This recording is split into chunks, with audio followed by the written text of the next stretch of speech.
بسم الله. الحمد لله رب العالمين، والصلاة والسلام على من لا نبي بعده. أما بعد، أحبابي في الله، أحبكم في الله. walaalkiina cabdulqani xasan maxamed. maanta waxaan ugu talagalay kilibkan yarka fiidiyowga inaan ka hadlo aan wax ka sheego aafada iyo dhibaatada uu leeyahay lisaanka amaba carabka, iyo waxyaabaha ka dhasha carabka, waxyaabaha ka imaada. sidaan ognahay, carabku waa xubin muhiim ah oo bini aadamka u muhiimsan, waana mid u baahan in la dhowro si sharciyan ah ama caqliyan ama xisiyan oo macnawiyanba in la dhowro.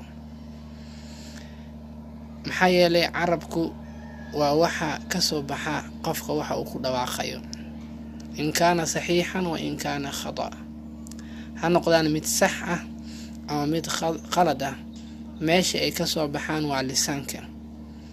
lisaankaas marka waxay u baahan tahay ama carabkaas u baahan yahay in la kontaroolo.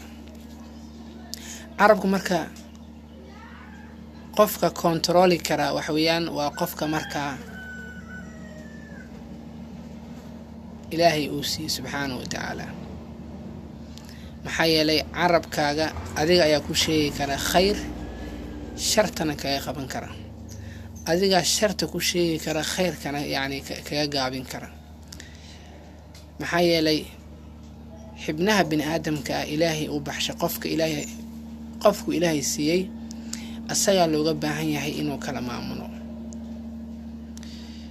xadiis nabigeena calayhi salaatu wasalaam ka sugnada ayaa nabigu wuxuu yidhi sal alla alay wasalam: man yadmanu lii maa bayna laxyayhi wamaa bayna fakhidayhi atmanu lahu ljanna. waraa ii ballanqaadeen u ballanqaadaa inuu ilaaliyo labadiisa lafgardaan iyo labadiisa bawd ama labadiisa canjirood wax dhexdooda ahaadeen. oo marka micnaheedu yahay labada lafgardan waxa weeyaan waa afkide. labada lafgardan marka waxa u dhexeeya waxa weeyaan waa afkii. afkana waxa ka soo baxo hadalka keena waa lisaanka. lisaan qofka duusan lahayna ma hadli karo. marka lisaankaasi haddaad ilaaliso oo xumaan ka ilaaliso oo wanaag ku samayso, waxaad soo gelaysaa dadkii nabiga sal alla alay wasalam uu yidhi yaa ii ballanqaaday. ballanqaadkii baa ka soo baxday. ballanqaadkaas haddaa ka soo baxdana ballanqaadkii nabiga calayhi salaatu wasalaam aa helaysaa. inaa carabkaaga laga nabadgalo, in carabkaaga dadka aadan ku xamanin, in carabkaada xumaatada iyo balaayada iyo fisqiga iyo fasaadka aan laga helin, in carabkaagii wuxuu ahaaye wax aanan wanaag ahayn oo sharciyan ahayn, waxaan wanaag ahayn oo sharciga fasaxaan ahayn in carabkaaga aan laga arkin. inaad ku dadaasho carabkaaga wanaagiisa ayaad ku helaysaa. laakiin haddaad carabkii aadan ku dadaalin in uu wanaagiisa waxaweye ma soo gelaysa ballanqaadkaas. sidoo kale waxaa jiray oo sugan oo saxiix ah in lisaanka qofka bini aadamka si sharciyana markii la fiiriyo, mararka qaar waxaa ka dhasha carabkiisa hadalka ama hadalkuu hadlaya in qofkii uu ku qalalo. hadalka tiro badan xitaa dhibaatay keenaysaa. markiina hadalkaaga kontaroolan yahay, waxa aad sheegaysana ay kontaroolan yihiin, carabkaagana xakamey karkaa loo baahan yahay. sidoo kale aayaddii qur-aanka ahayd ilaahay subxaanahu wa tacaala uu ku yidhi markii gabdhihii muxsinaadka laga hadlayo, oo dadka gabdhaha muxsinaadka ku tuuraya inay waxay qadaf ku tuuraya ee dhahaya gabdhahaasi ilaahay subxaanahu wa tacaala ka dhowrsaday, ka xishooday, kuwa ku tuuraya aayaddii qur-aanka ahayd والذين يرمون المحصنات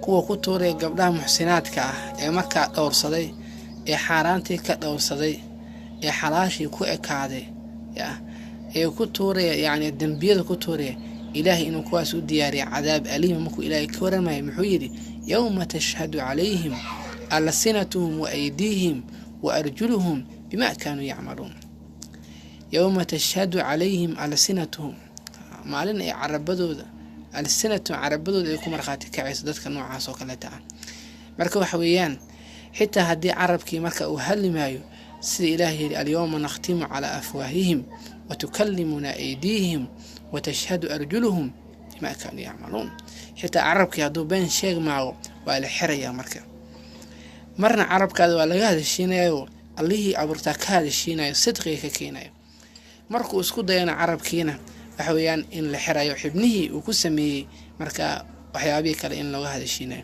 carabka marka waxyaaba badan walaal uu fududeeyaa sidoo kale wuxuu fududeeya waxaa ka mid ah carabka inaad been sheegto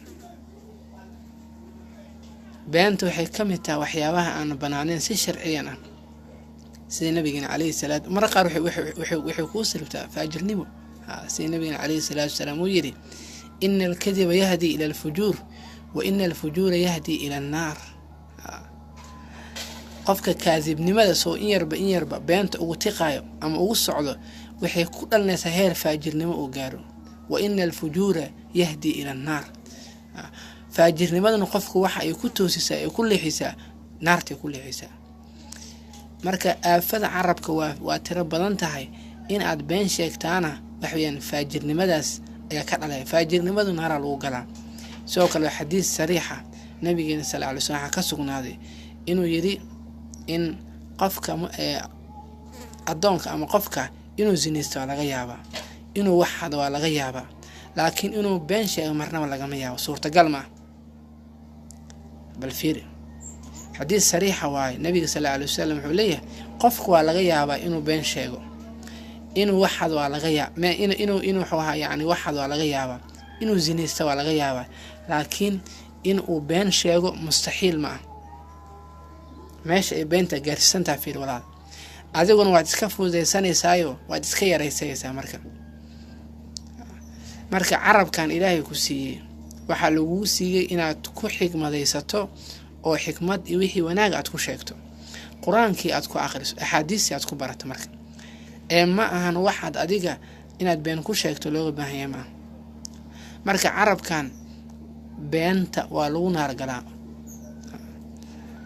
qofka beenta sheegayo oo beenta markasta xalaashade beentu naar baa lagu gelayaa mana ahan wax fiican ma ahan meel nabiga calayhi salaatu wasalaam uu ka diga weeyaan dignin uu ka baxshay sallallahu alayhi wasallam subana marka adigana inaad fududaysato aad yaraysato ma ahan walaal intaad been sheegi lahayd waxaa kaaga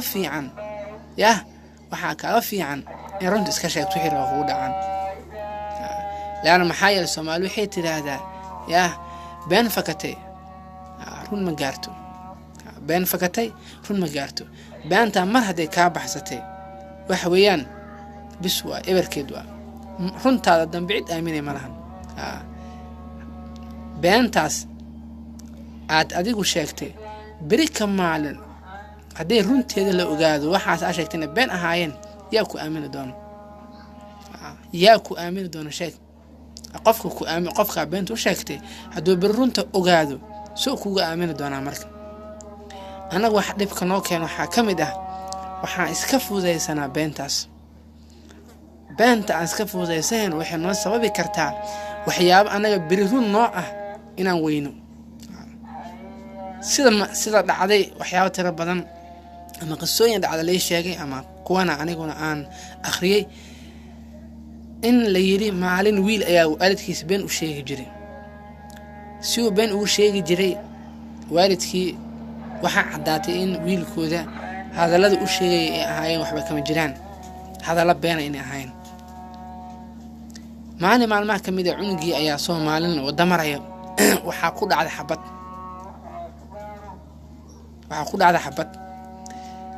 markaas xabada ku dhacday ayuu waalidkii wuxuu yiri xabada igu dhacday markaas waalidku waxay dhaheen waxa ay sheegayso wax beena waxba kama jiraan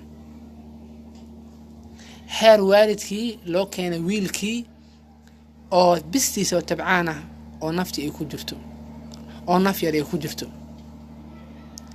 maxaa sababa markaas asaga beenta uu sheegay marka hore hadduusan beenta sheegi lahayn ma ku dhacdeen midaan.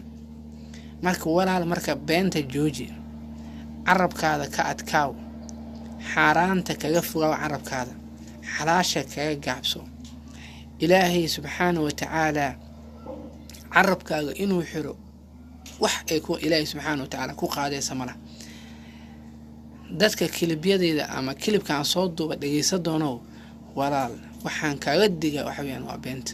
kow waxaan kaaga digaa carabkaaga yacni aad ka ilaalisaa xaaraanta, waxaad ku gaabsataa xalaasha. xalaashiisa ninkii ku gaabsadaa kaasaa ugu khayr badan. sida xadiiska nabigeena calayhi salaatu wasalaam ka sugnaaday, qofna adduunka isagoo raadinaya oo ka daba ooynaya ayuu ka tagaa, qofna ayadoo adduunyadii ay rabto ayuu ka tagaa. marka adigu ha noqonin waxa adduunyada aad ku raasay been inay noqoto, oo adoo adduunyadii ka daba ordaya oo adduunyadii oo raba in lagaa wadayo suurtoobin. noqo qof ayadii adduunyadii ay jeceshahay, adduunyadii ay ka daba ooynayso, adduunyadu ay u baahan tahay inay noqoto. laakiin qof adduunyadii ay ka daba ordayso ha noqonin. dadka qaar waxay leeyihiin hadallada beenta sheegaya waa iska caadi waayo. adan adduunyada wax iska caadi ma jirto. wuxuu sheegayaa intaasoo waruu sheegayaa 100 been ku daraa. wali waa iska caadi, waxaas dhib ma lahan. iska caadi wax leeyahay marka ma shaqeynayso. halkaas ay noo joogto intaan dib dambe ku kulmi doono. assalaamu calaykum waraxmatullaahi wabarakaatuh.